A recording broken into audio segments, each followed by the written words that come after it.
गाजत जगात, नाव गाजत जगात, अख्ख्या जगामध्ये माझ्या बाळू मामाचं नाव झालेलं आहे. माय बाप परमात्म्यापासून काय चाललो, लांब होत चाललो महाराज.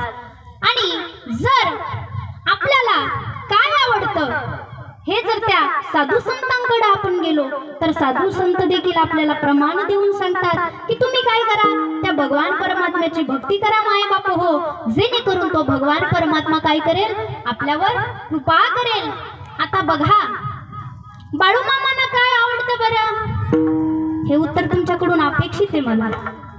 बाळू मामांना काय आवडतं? बाळू मामा वैद वैद वैद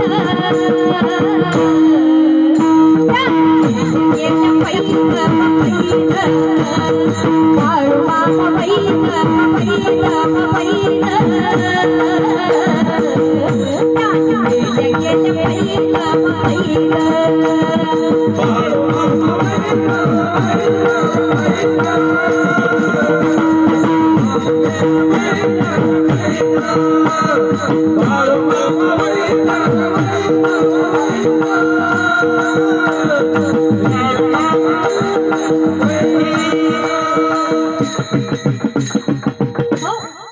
बाळू मामा वैद वैद. बाळू मामांना काय आवडतं तर मेंढ्या आवडतात माय बाप हो, मेंढ्या आवडतात, खूप आवडतात. बाळू मामांचं काय आहे, त्या मेंढ्यांवरती खूप मोठं काय आहे, प्रेम आहे, जीव आहे. बाळू मामा पशु पक्षीवर देखील खूप प्रेम करायचे माय बाप हो. बाळू मामांना खूप मेंढ्या आवडायच्या माय बाप हो. आणि त्यांनी एवढ्या मेंढ्या, म्हणजे आधी त्यांच्याकडे एवढ्या मेंढ्या नव्हत्या, परंतु जेव्हा सुरुवात केली तेव्हा त्यांच्याकडे थोड्याशा 4-5 मेंढ्या होत्या माय बाप हो. तिथून त्यांनी सुरुवात केली आणि तिथून सुरुवात केल्याच्या नंतर हळूहळू हळूहळू त्या काय झाल्या, वाढत चालल्या. आता हा इंटरनेटचा जमाना आहे, आपल्याला काय आवडतं, मोबाईल. परंतु बाळू मामांना वाटलं आता आपण रिकामं बसलोय, आपल्याला काहीतरी कुठंतरी वेळ घालायचा आहे, रिकामं बसण्यापेक्षा काहीतरी करू, म्हणून त्यांनी मेंढ्या पाळण्याचं काम केलं. आणि फक्त मेंढ्या पाळल्या नाही तर ज्यांना भूतबाधा वगैरे होत होत्या ते देखील त्यांनी दूर केले माय बाप हो. एकदा झालं असं की साधू संत असे जात होते, साधू संत तिथून जात असताना बाळू मामांची आणि त्या साधू संतांची भेट झाली. भेट झाल्याच्या नंतर त्या साधू संतांना खूप तहान लागली होती आणि तहान लागल्याच्या नंतर ते साधू संतांनी त्यांना सांगितलं की बाळा, तेव्हा बाळू मामा छोटे होते, त्याला सांगितलं आम्हाला खूप तहान लागली. बाळू मामांनी मागचा पुढचा काहीच विचार केला नाही आणि तिथं एक खूप खोल विहीर होती. बाळू मामांनी लगेच त्या विहिरीमध्ये खोल पाण्यामध्ये गेले आणि तिथून पाणी काढून त्या साधू संतांना दिलं आणि साधू संतांना देऊन त्यांना तृप्त केले. तृप्त झाल्याच्या नंतर साधू संतांनी त्या बाळू मामांना आशीर्वाद दिला. काय आशीर्वाद दिला की तुम्ही जे बी म्हणाल ते काय होईल, खरं होईल. माझा हा शब्द आहे, साधूचा शब्द आहे माय बाप हो. साधूचा शब्द कधी खोटा जात नसतो, कधी खोटा ठरत नसतो. बाळू मामांना साधू संतांनी आशीर्वाद दिला, अरे एवढ्या उन्हातानामध्ये तू एवढ्या खोल विहिरीमध्ये जाऊन आमची तहान भागवली, तुला म्हणे आमचा आशीर्वाद आहे, तू जे काय म्हणशील तुझ्या तोंडातून शब्द जाणं आणि ते खरं होणं हे मात्र निश्चित आहे, असा आशीर्वाद त्या साधू संतांनी दिलं. आणि ते दिल्याच्या नंतर मग असंच झालं माय बाप हो. आज देखील तुम्ही बघा, त्या बाळू मामाच्या खांबाजवळ जर तुम्ही गेलात, त्या खांबाला गोल एक रिंगण, एक चक्कर जरी मारलात तरी काय होते, भूतबाधा दूर होते. आणि जेव्हा बाळू मामा होते तेव्हा देखील त्यांनी खूप जणांचं काय केलं, दुःख दूर केलं. बाळू मामांना हेच आवडायचं. त्यांना काय आवडायचं, जे लोक दुःखी आहेत त्यांना सुखी करण्याचं ते काम करायचे. जे दुःखी माणसं आहेत ते कसे सुखी होतील हा त्यांचा प्रयत्न चालू असायचा. याच्यामध्येच त्या मामांना समाधान वाटायचं. आणि मामाला मामा ही पदवी कशी मिळाली माहितीये का तुम्हाला? आता बाळू मामा छोटे असताना कुठं शिक्षणासाठी म्हणा कुठं गेले, बहिणीच्या घरी. बहिणीच्या घरी गेल्याच्या नंतर बहिणीचे मुलं बाळू मामांना काय म्हणायचे, भाची काय म्हणायचे? मामा मामा मामा मामा म्हणता म्हणता तोच शब्द बाळू मामांना लागू झालं आणि त्याचंच काय झालं? बाळू मामा. आणि त्याच नावाने ते समाजामध्ये काय झाले? प्रचलित झाले. आणि तेव्हापासून त्यांना बाळू मामा असं नाव पडलं. आणि त्याच्यामुळं हा नाव काय झालं? प्रचलित म्हणजे जगामध्ये प्रसिद्ध झाला. माय बापू हो, बाळू मामांचे खूप सारे आपल्यावरती काय आहे? उपकार आहेत माय बापू हो. बघा, कुणी कुणी लोक खूप त्रासलेले असतात, कुणाकुणाला खूप काही त्रास होत असतो, परंतु जर बाळू मामांच्या जवळ ते गेले ना, त्यांचं ते दुःख एका क्षणामध्ये दूर होतं माय बापू. आणि फक्त दुःखच दूर होत नाही, तर जे काही आंधळे आहेत त्यांना बाळू मामांनी डोळे दिले, जे पांगळे आहेत त्यांना बाळू मामांनी बरं केलं. म्हणजे असा एक देखील दुःख नाही की बाळू मामांनी बरं केलं नाही. कोणतंही दुःख असो, कोणतंही दुःख असो, त्या दुःखाचं कारण ते शोधायचे आणि बाळू मामा त्यांना सुखी करण्याचं काम करायचे. हेच माझ्या बाळू मामांना काय करायचं? आवडायचं माय बाप हो. विठाला विठाला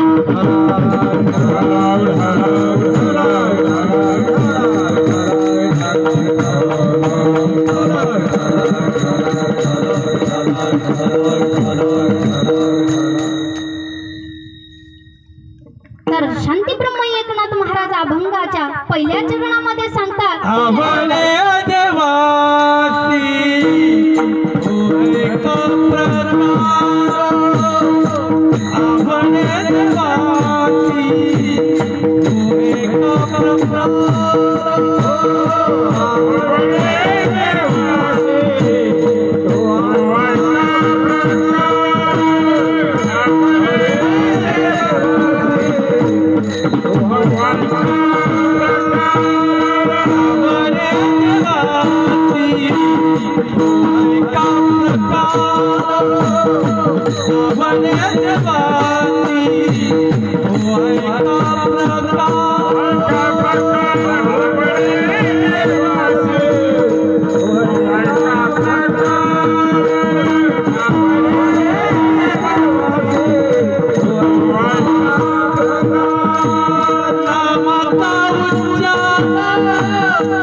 भगवान परमात्म्याला काय आवडायचं? तर आवडे देवासी तो ऐका प्रकार, नामाचा उच्चार रात्रंदिवस. आता नामाचा उच्चार रात्र आणि दिवस सांगितलंय बाय बापू. मग तुम्ही म्हणाल झोपायचंच नाही का? झोपायचंच नाही का? रात्रंदिवस म्हणल्याच्या नंतर झोपायचं कधी? तर त्याचा अर्थ असं नाही माय बाप हो. शांतीब्रह्म एकनाथ महाराज असं सांगतात की तुम्ही काहीही करा, परंतु त्या भगवान परमात्म्याला विसरू नका. तुम्ही काम करता करता देखील त्या भगवान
काही काम करा, कोणतंही काम करा तुम्ही, परंतु तोंडाला मात्र काही काम असतं का? नाही. तोंडाने त्या भगवान परमात्म्याचं नामस्मरण करा. काय करा? नामस्मरण करा. म्हणजे तुम्ही नामस्मरण जर केलात तर मग तो सदैव, तो देव, तो भगवान, तो पांडुरंग परमात्मा तुमच्यावर कृपा केल्याशिवाय राहणार नाही. आणि जर तुम्ही असं नाही केलं, आता सुंदर असं तुम्ही या नरदेहानं तुमचा देह प्राप्त झालाय, या देहामध्ये जर तुम्ही त्या भगवान परमात्म्याचं भजन नाही करणार तर कधी करणार माय बाप हो? हा प्रश्न तुम्हाला जेव्हा तुम्ही वरती जाल ना बरं का, तेव्हा आमचे साधू संत तुम्हाला म्हणतील की या जीवनामध्ये तुम्ही आलात आणि काय केलात, तेव्हा आमचे साधू संत तुम्हाला विचारतील क्या किया, क्या किया, क्या किया रे, तूने जीवन गवा दिया, क्या किया रे, जिसे पाना था उसको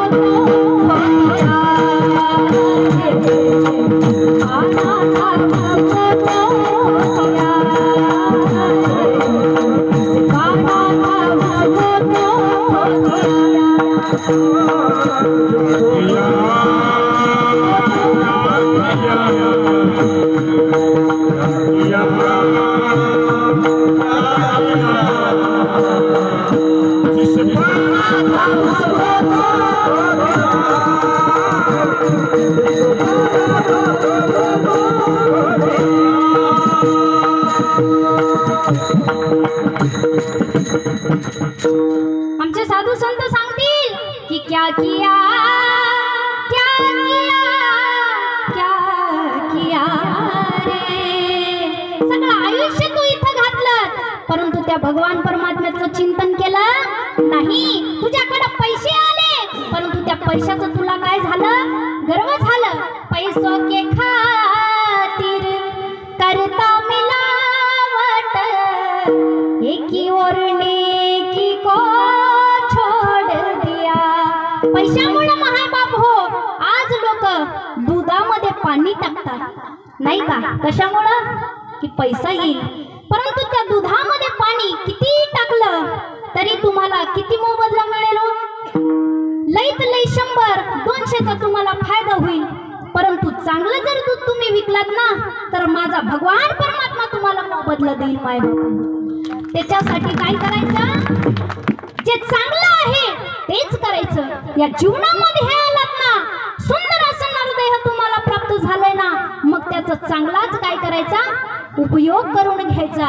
नाहीतर या देहामध्ये तुम्ही आलात आणि काहीच केलं नाही तर पुन्हा साधू संत सांगतात, अरे देवाने माणूस म्हणून जगी तुला पाठवलं, तुला देव नाही आठवलं, पापाचं वेड्या सार साठवलं,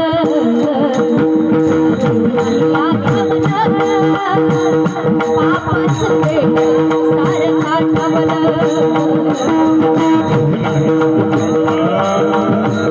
पापाचं वेड्या सार साठवलं.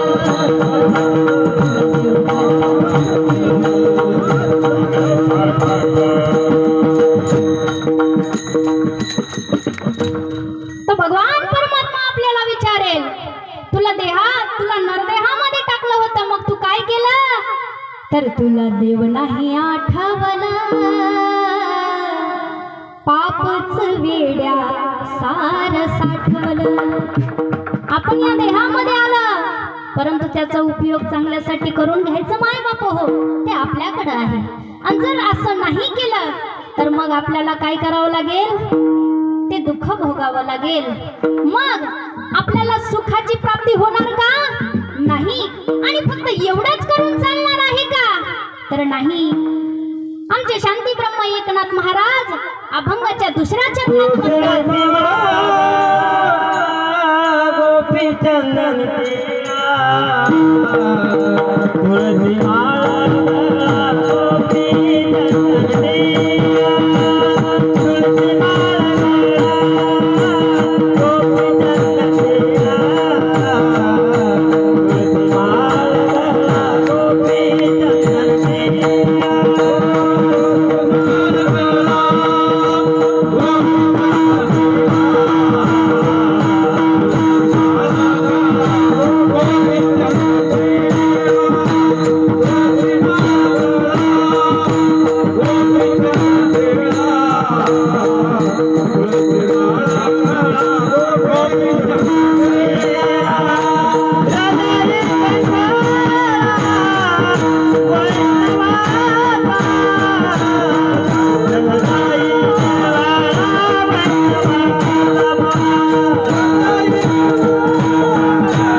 गळ्यामध्ये पवित्र तुळशीची माळ घालायची आणि फक्त माळ घालायची का नाही तर कपाळाला गोपीचंदनाचा टिळा लावायचा आहे आणि एवढंच करायचंय का नाही तर वारकऱ्यांविषयी काय पाहिजे कळवळा पाहिजे तुळशी माळ गळा गोपीचंदन टिळा हृदयी कळवळा वैष्णवा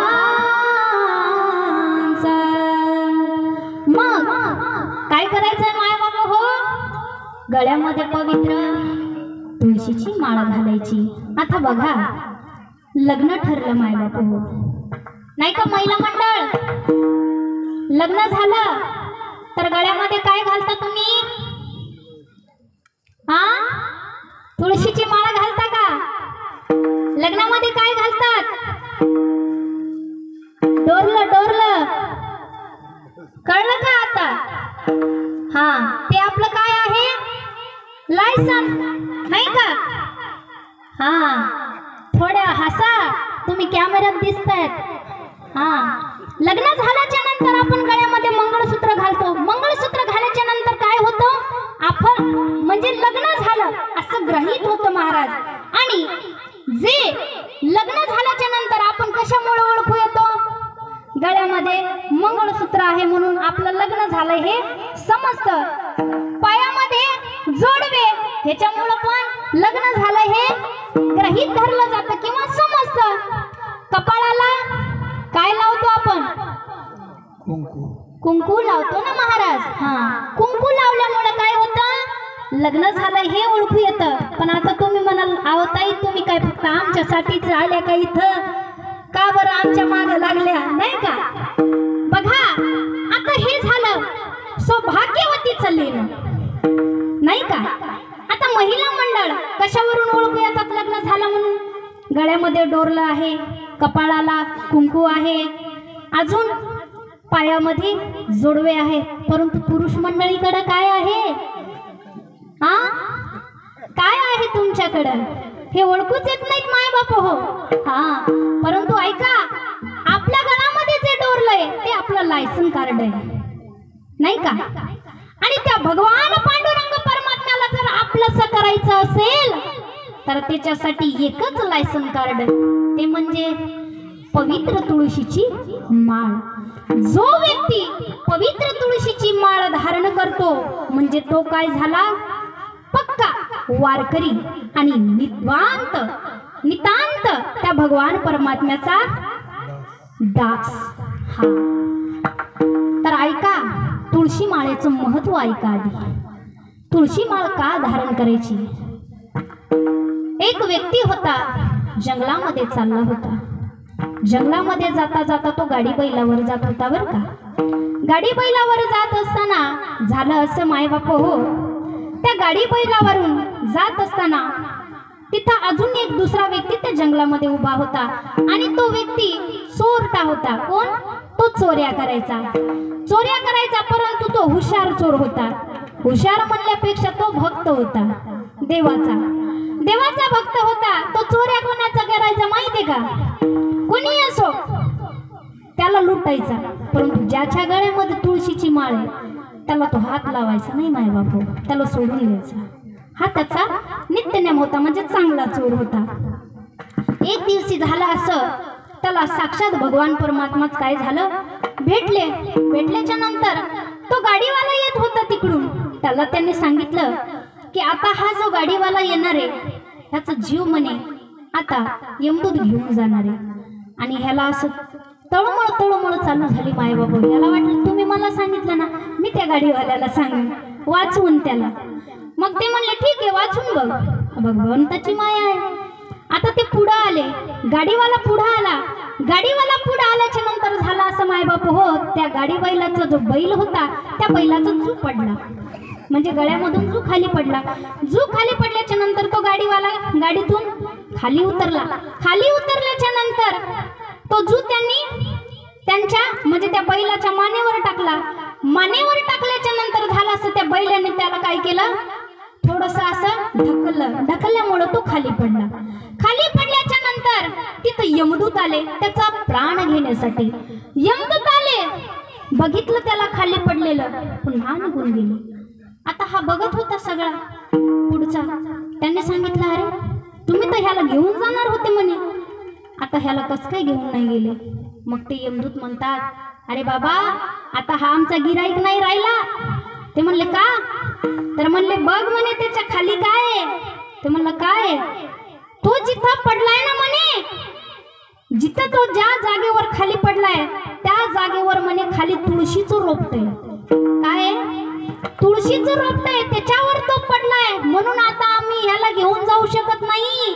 याला भगवान परमात्म्याचे पार्षद येतील, विष्णुदूत येतील आणि ह्याला घेऊन स्वर्गात जातील महाराज, असं सांगितलं. मग हे कशाचं महत्व आहे, तुळशीच्या रोपट्याचं. आणि आपण जी गळ्यामध्ये माळ घालतो ती कशाची घालतो, तुळशीची. मग ती एवढी पवित्र आहे म्हणून काय करायचं, पवित्र तुळशीची माळ गळ्यामध्ये घालायची. आपल्याला जर खरंच वाटत असेल स्वर्गाला जावं आणि आपल्याला विष्णुदूत घ्यायला यावं तरच काय करायचं, तुळशीची माळ घालायची. आणि जर आपल्याला वाटलं नाही मला असंच इथंच मरायचंय, त्यांनी काय करायचे महाराज, तुळशीची माळ घालायची नाही. त्यांना जे करायचं ते, मी पुढचं काही बोलत नाही.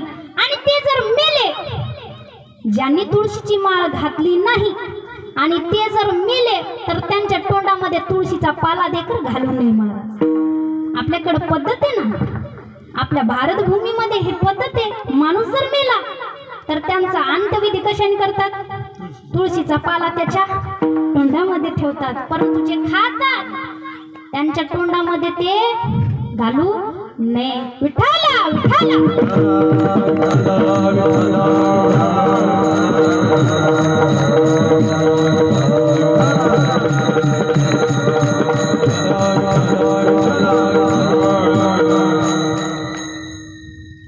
मग किती महत्व आहे त्या तुळशीच्या माळेला.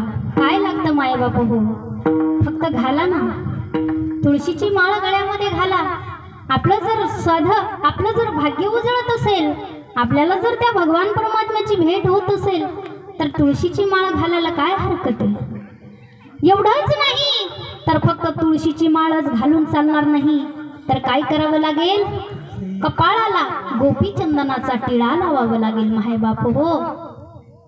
आता बघा मुसलमान जे लोक राहतात ना, ते कशावर ओळखू येतात, कशावर ओळखू येतात माहे बाप हो, हा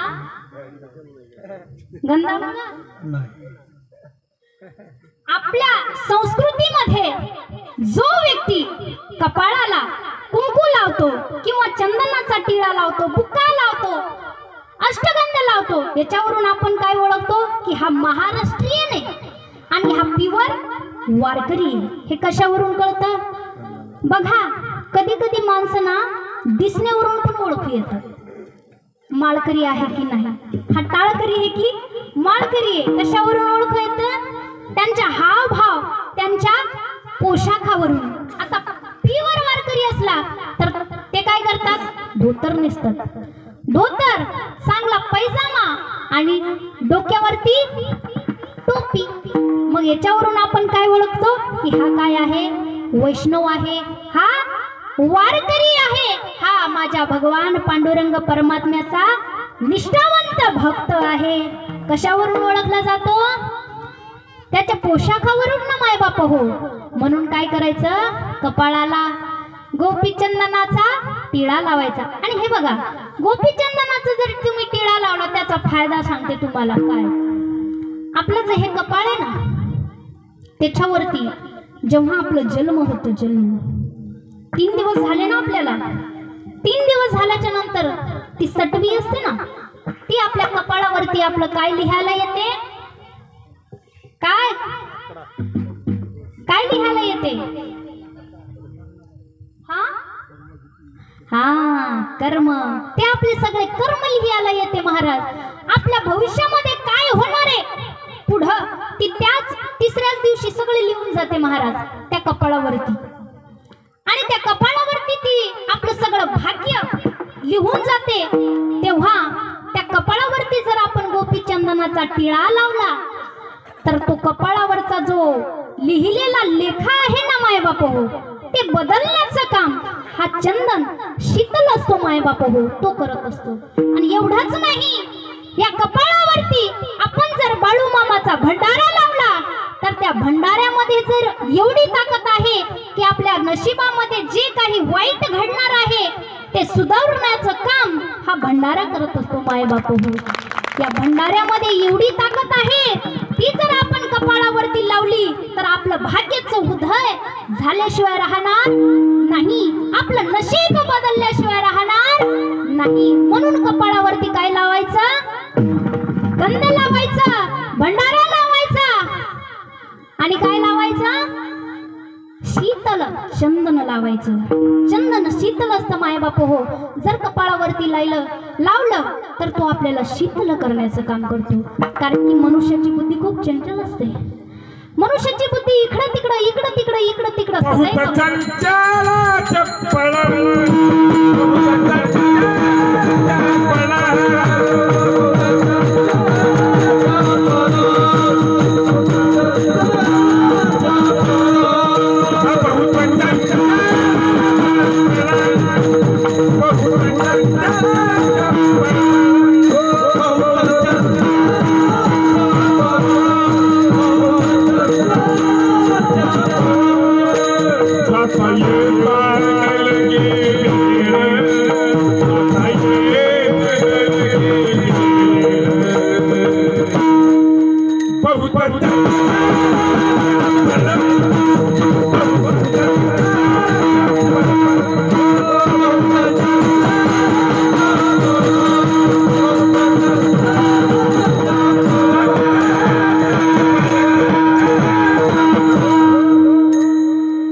चपल जाता येता न लगे वेग. त्या मनाला जाण्यासाठी एवढा देखील क्षण लागत नाही माय बाप हो. म्हणून त्याला जर सावरायचं असेल तर काय करायचं, गोपीचंदनाचा टिळा लावायचा. आता बघा, मन कसं चंचले, कसं चपले, बघायचं का तुम्हाला, बघा. पण हे बघा, आपण जे काही करतो आणि जिथं करतो ते त्याला तिथंच भोगावं लागतं. बघा, एक व्यक्ती रस्त्याने जात होता, जाता जाता, आता कशाचं सीझन चालू आहे माया बाप हो, आंब्याचं नाही का. आंबे आलेत की नाही इकडं, खाल्ले की नाही कुणी, आता सध्या कैऱ्याच आहेत बरं का, आता येतीलच लगे पिकून. तर तो जात होता आणि त्याला रोडच्या साईडला एक काय दिसलं, आंब्याचं झाड दिसलं. मग तो तिथं काय, त्याला इच्छा झाली, कोणाला, रस्त्याला कस काय होईल बाबा, हा त्या ग्रहस्थाला. हा, ऐकण्यामध्ये थोडासा बदल झाला. त्या ग्रहस्थाला काय झालं, ते आंबे खाण्याची इच्छा झाली. कोणाला झाली, मनाला. त्या मनाला झाली. मग पाहिलं कोणी बरं, डोळ्यांनी. आता डोळे फक्त बघू शकतात, ते आणून खाऊ शकतात का, नाही. मग डोळ्यांनी पाहिलं, मग डोळ्यांनी पायाला आदेश केले. मग पाय चालत गेले, पाय तिथं चालत गेले, परंतु पाय काय आंबे खाऊ शकत नाही. मग पायाने हाताला इशारा केला, मग हाताने ते आंबे तोडले. हाताने आंबे तोडले, परंतु खायचं काम कोणी केलं? तोंडाने केलं. तोंडाने खायचं काम केलं. चव कोणी घेतली? जिभेनी. आणि मग ते आंबा कुठे गेला? हा. परंतु बघा, झालं असं तेवढ्यामध्ये. आता ही सगळी विधी झाली, पण पुढं बघा, त्या आंब्याचा झाडाचा जो मालक होता त्यांनी त्याला बघितलं, यांनी आंबे तोडले. मग त्यांनी त्याला मारलं. मार कोणाला खावं लागलं? पाटीला. पाटीला मार खावं लागलं. परंतु शेवटी रडू कोणाला आलं? कारण की बघितलं कोणी होतं आधी? डोळ्यांनी. म्हणून बघा, हे मन असे जिथून सुरुवात होते तिथंच काय होतं? भोगावं लागतं. जसं आपण करतो तसंच आपल्याला ते भोगावं लागतं. म्हणून त्या डोळ्यांनी पाहिलं होतं, म्हणून एवढी प्रक्रिया घडली. परंतु शेवटी मात्र त्यालाच त्रास झाला, त्यालाच रडावं लागलं. म्हणून आपण जे काही करतो आपल्याला वाटतं आपल्याला कोणी बघत नाही, बरं का? आपण बघा, कोणाच्या शेतामध्ये हे चुरून ते चुरून, हे खाय ते खाय करतो. आपल्याला वाटतं आपल्याला कोणीच नाही बघितलं, परंतु तो बघणारा आहे. आपण त्याला विसरतो. आपल्याला वाटतं आपण कोणाच्या दृष्टीतच पडलो नाही. मी काय केलं? दुसऱ्याच्या शेतात गेलो आणि तिथून ते आणलं, मला कुणीच बघितलं नाही.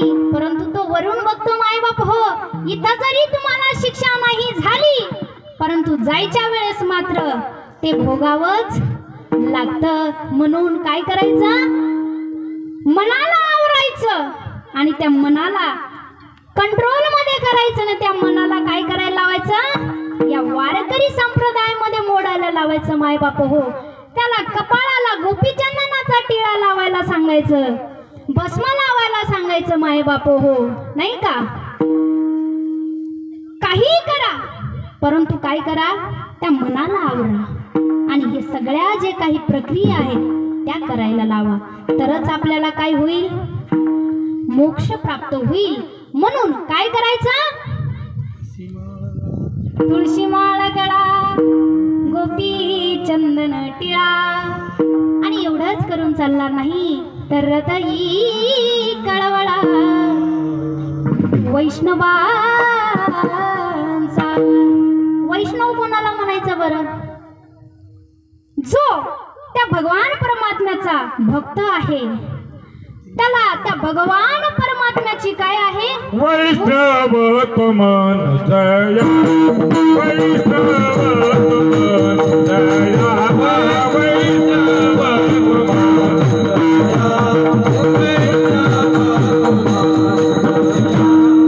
वैष्णव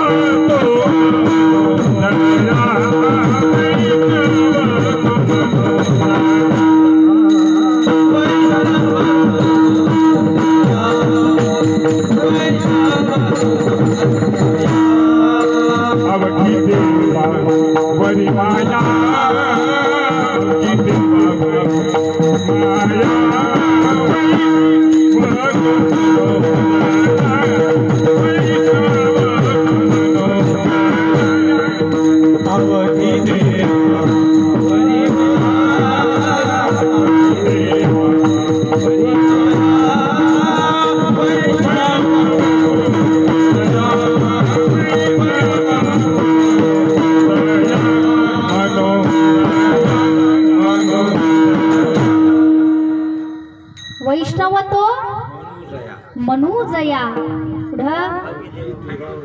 अवघी देवावरी माया. असे जे वैष्णव आहेत त्यांची कोणावर माया आहे? तर देवावर. ज्यांची माया आहे त्यांनाच काय म्हणतात? वैष्णव.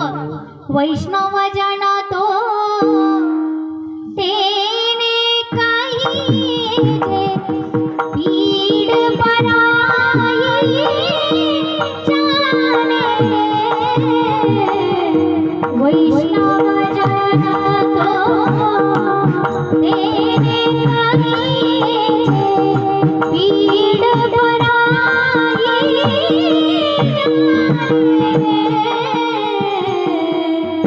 वैष्णव कोणाला म्हणावं? ज्या दुसऱ्यांच्या पीडा जाणून घेतो, दुसऱ्यांचे दुःख जाणून घेतो, त्याला काय म्हणावं? वैष्णव म्हणावं माय बाप हो. साधू संतांचं देखील तसंच आहे. साधू संतांना दुसऱ्याला त्रास झालेला बिलकुल सहन होत नाही माय बाप हो. साधू संत दुसऱ्याला जर काही त्रास झाला तर ते सहन करून बिलकुल घेऊ शकत नाही. जसं आमचे बाळू मामा, त्यांना दुसऱ्यांना जर काही दुःख झालं तर बिलकुल सहन होत नव्हतं. लगेच ते त्यांचं दुःखाचं काय करायचे? निवारण करायचे. तेव्हाच त्यांना त्यांच्या मनाला काय व्हायचं? समाधान व्हायचं माय बाप हो. त्यांनी एकही व्यक्तीला दुःख कधी दिलं नाही. स्वतः दुःख सहन करायचे, परंतु दुसऱ्यांना कधी दुःख भोगू दिलं नाही. दुसऱ्यांना त्रास झाला की आमच्या बाळू मामाला झोप यायची नाही माय बाप. हा, आणि त्या बाळू मामांची त्या शेळ्यावर, त्या मेंढरावर एवढं प्रेम होतं, एवढं प्रेम होतं की बाळू मामा गावामध्ये राहायचे नाही, शेतामध्ये राहायचे. आणि जिथं असं मोकळं मैदान आहे त्या ठिकाणी ते राहायचे. त्यांचा आखाडा असायचा माय बाप हो. 100-200 शेळ्या मेंढ्या घेऊन त्या काय करायचे? तिथं राहायचे. कोणाच्याही शेतामध्ये काही जरी त्या मेंढ्यानी शेळ्यांनी खाल्लं तर त्या शेतकऱ्यांनी जर त्या मेंढ्यांना अडवलं तर आमचे बाळू मामा त्यांना काहीच बोलायचे नाही. ते म्हणायचे, काय झालं? जे काही खाल्लं असेल त्याच्यापेक्षा भरपूर धनधान्य तुम्हाला आमचा भगवान काय देईल? निश्चित दिल्याशिवाय राहणार नाही. माझ्या मेंढ्याने तुमच्या शेतामध्ये खाल्लंय ना, तुमचं जर थोडंसं खाल्लं असेल तर त्याच्यापेक्षा दुप्पट तुम्हाला काय होईल?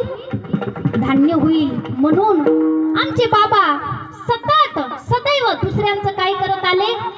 चांगलंच करत आले. वाईट त्यांना कधी करता आलं नाही आणि वाईट ते कधी करणार देखील नाही. आज देखील त्या आदमापुरामध्ये तुम्ही दुःखी माणसं जा, तुम्ही घरी सुखानं याल माय बापू.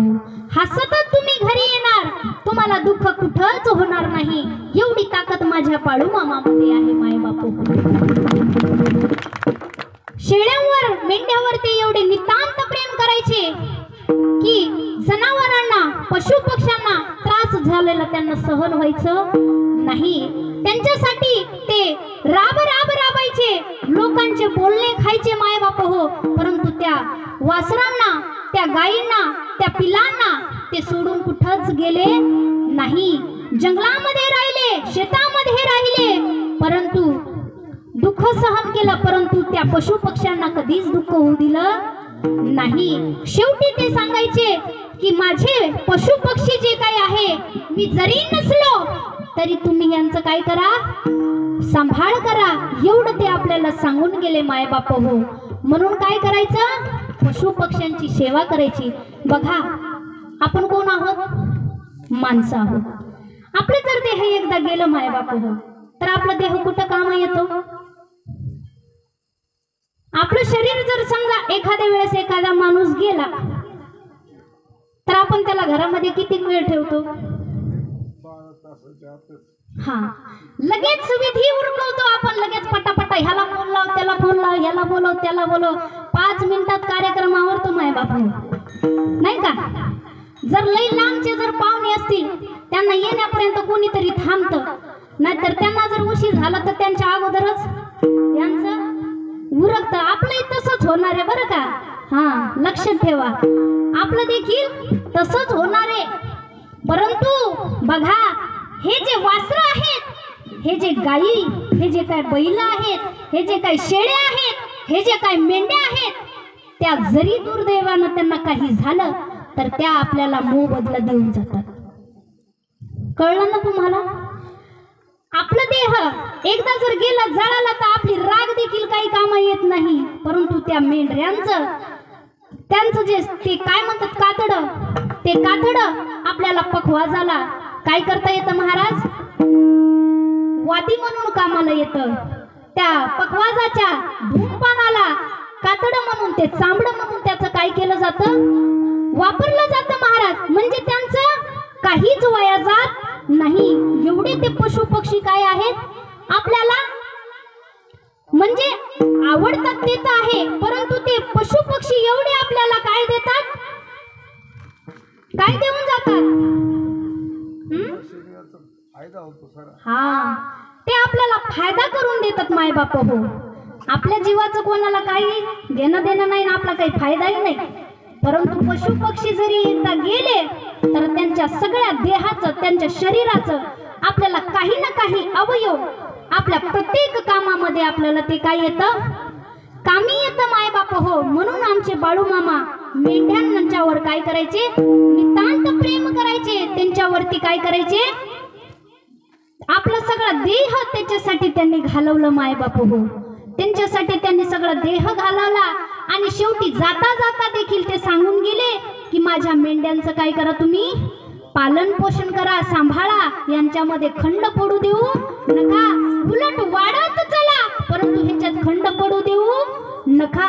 एवढं आमचे बाळू मामा आपल्याला सांगून गेले. का तर त्यांचं काहीच वाया जात नाही. बघा त्यांच्या आता गाई जर म्हणल्या आपण गाई, तर गाईचं शेण देखील वाया जात नाही. गाईचं शेण वाया जात नाही, गाईचं गोमूत्र देखील वाया जात नाही. आणि त्या गाईच्या अंतकरणामध्ये, त्या गाईमध्ये आपण म्हणतो ना 33 कोटी देव काय आहेत, विराजमान आहेत. अशी ती पवित्र गाय आहे. काही जरी झालं आपल्याला, कुठं काही जरी झालं आणि त्या गाईला जर आपण शिवलं ना महाराज, तर आपले काय होतात, आपण पवित्र होतो माय बाप हो. हा, आपण जर बाहेरून कुठून आलो, त्या गाईचा जर स्पर्श आपल्याला झाला तर आपण पवित्र होऊन जातो. एवढं काय सामर्थ्य त्या पशु पक्षी मध्ये आहे माय बाप हो. आपलं काय घेऊन बसलात. म्हणून शेवटी अभंगाच्या 3ऱ्या चरणामध्ये आमचे नाथबाबा सांगतात,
तर काय करायचंय, आषाढी कार्तिकी पंढरीची वारी आणि ह्याच्यापेक्षा वेगळं साधन नाही म्हणले साधन निरधारी आण नाही ह्याच्यापेक्षा दुसरं साधन आपल्याकडं नाही मायबाबा म्हणून काय करायचं आषाढीला पंढरपूरची वारी करायची कोण कोण जातं इथं वारीला बोटवरती करा बरं हा वा वा वा बरेच लोक जातात बरं का हा सुंदर हात खाली घ्या हा कसे आषाढी कार्तिकला पंढरपूरला गेलंच पाहिजे माय बापू हो आपण जर पाऊले चालती पंढरीची वाट पाऊले चालती पंढरीची वाट सुखी संसाराची सोडून गाठ सुखी संसाराची सोडून गाठ पाऊले चालती पंढरीची वाट पाऊले चालती पंढरीची वाट भगवंताने आपल्याला सुंदर अशा पाय दिलेत माय बाप हो त्याचा उपयोग कशासाठी करायचा आहे त्या पंढरपूरला जाण्यासाठी त्या आदमापुराला जाण्यासाठी त्याचा वापर करा माय बाप हो तुमचं भाग्य उदयाला झाल्याशिवाय येणार नाही म्हणून बघा तुम्ही जर कधी पंढरपूरला गेला असन आणि वारीमध्ये जर गेला असन तर किती आनंद आहे त्या वारीमध्ये अनुभवलाय का कोणी तुम्ही जर वारीमध्ये गेलात ना माय बाप हो तर त्या वारीमध्ये अगदी truck driver tractor driver tanker driver चहावाला जे काही दुकानदार असतील त्यांना काय म्हटलं जातं तिथं माऊली माऊली म्हणजे काय माऊली कोणाला म्हणलं जातं जी आपली आई आहे त्याला काय म्हणतात माऊली मग माऊली ही जर पदवी आपल्याला काही न करता त्या पंढरपूरच्या वारीमध्ये जाताना लागत असेल मायबाप हो तर वारी केलीच पाहिजे आपण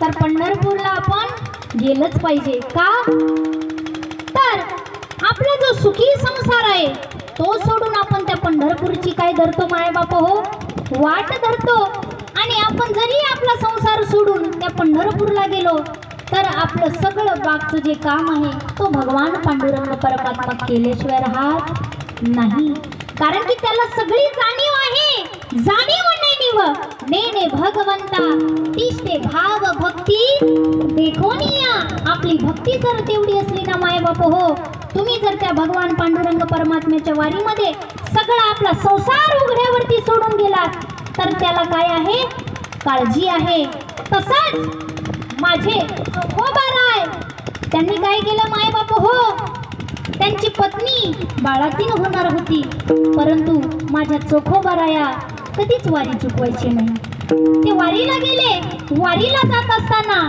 चोखोबारायांच्या पत्नीने त्यांना सांगितलं अहो तुम्ही वारीला जातायत आणि काय मला कारण की आता माझं बाळातपण होणार आहे बाळातपण करण्यासाठी कोणीतरी हवंय ना म्हणून तुम्ही जाताय तुम्ही जा परंतु माझ्या बहिणीला मात्र बाळातपण करायला पाठवून द्या चोखोबाराय म्हणले हो परंतु चोखोबाराय भक्तीमध्ये एवढे लीन राहायचे मायबाप हो ते पांडुरंग हरी करत करत जेव्हा चालले त्यांना काहीच आठवण राहिलं नाही आणि ते तसंच वारीला निघून गेले तसंच निघून गेल्याच्या नंतर आता चोखोबारायाच्या पत्नीचं बाळातपण जवळ आलं माझ्या पंढरीच्या पांडुरंग परमात्म्याला काय झालं महाराज माहिती झालं आणि त्यांना त्यांची काळजी लागली ते म्हणले बापरे आता चोखोबारायांना तर काही माहिती नाही म्हणले ते विसरले कारण की घरी काय झालं ते लगेच विसरून गेले परंतु तो भक्त होता त्या भगवान परमात्म्याचा म्हणून त्या भक्तासाठी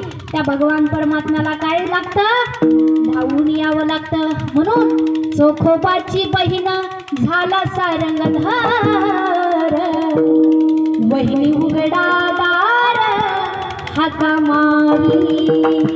मग सखोबरायाच्या पत्नींचं बाळातपण करण्यासाठी माझा पंढरीचा पांडुरंग परमात्मा त्यांची बहीण झाला हो. केवढी त्यांची भक्ती असेल तेवढी भक्ती आपली आहे का? आपण जर त्या भगवान परमात्म्यावरती निष्ठावंत प्रेम केलं, भक्ती भाव जर ठेवला, तर तो भगवान परमात्मा आपले सगळे काम करतो. असं मी नाही म्हणत, तर गीतेमध्ये सांगितलं जातं, देखा नवलतया प्रभूचे अद्भुत प्रेम भक्ताचे, जे सारथ्य पान करी पार्थाचे करी तू असे. आपण जर त्या भगवान परमात्म्यावरती प्रेम केलं, त्या भगवान परमात्म्यावरती श्रद्धा ठेवली माय बाप हो, तर तो भगवान परमात्मा आपले कोणतेही काय करतो, काम करतो. साधावया भक्ती काजा, साधावया भक्ती काजा,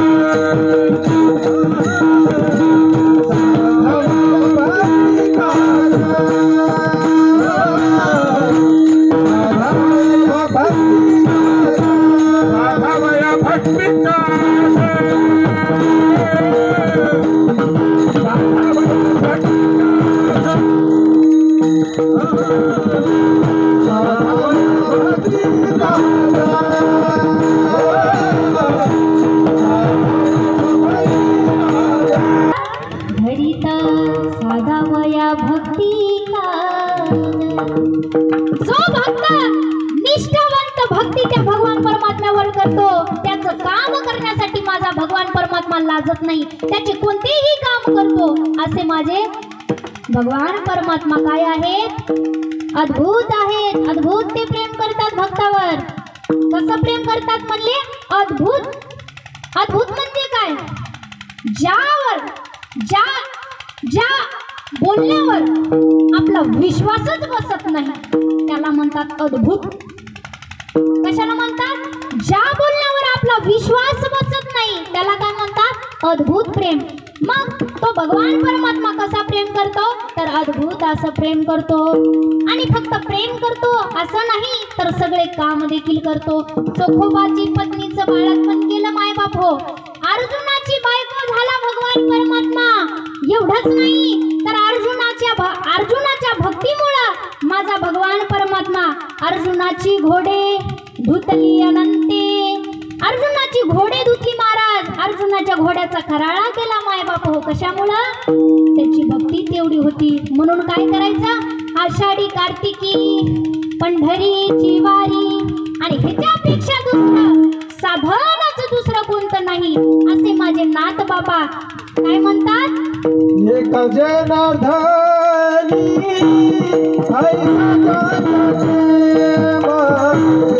एक जनार्दनी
एका जनार्दनी ऐसा ज्याचा नेम कैसा नामाचा उच्चार रात्रंदीन अजून तुळशी माळ गळा असा नियम गोपीचंदनाचा टिळा असा ज्याचा नेम आहे असे भक्त कोणाला आवडतात तर माझ्या भगवान पांडुरंग परमात्म्याला आवडतात।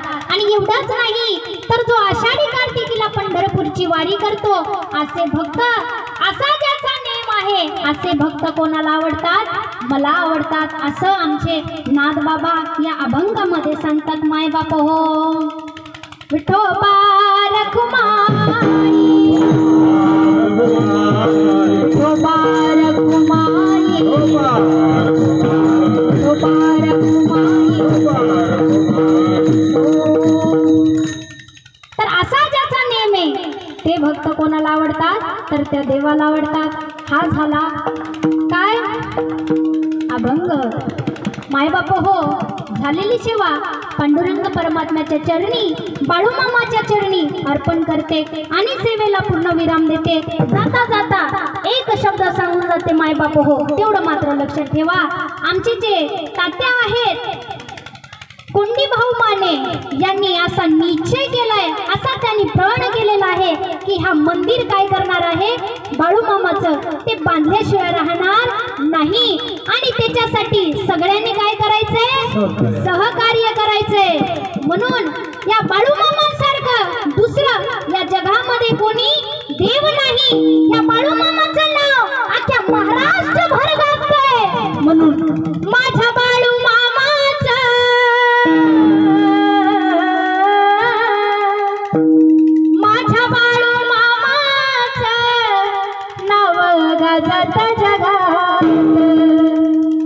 गाजत जगात नाव गाजत जगात अख्ख्या जगामध्ये माझ्या बाळूमामाचं नाव झालेलं आहे। मायबाप हो प्रत्येक ठिकठिकाणी त्यांचं मंदिर झालेलं आहे आणि इथे देखील पुढच्या वर्षी निश्चित बांधकाम होऊन त्याच्यामध्ये मूर्ती बसवल्याशिवाय राहणार नाही। म्हणून सगळ्यांनी विशेष सहकार्य करायचं। करायचंय, त्या मंदिराच्या बांधकामासाठी सगळ्यांनी हातभार लावायचे. ज्ञानेश्वर माऊली. ज्ञानदाता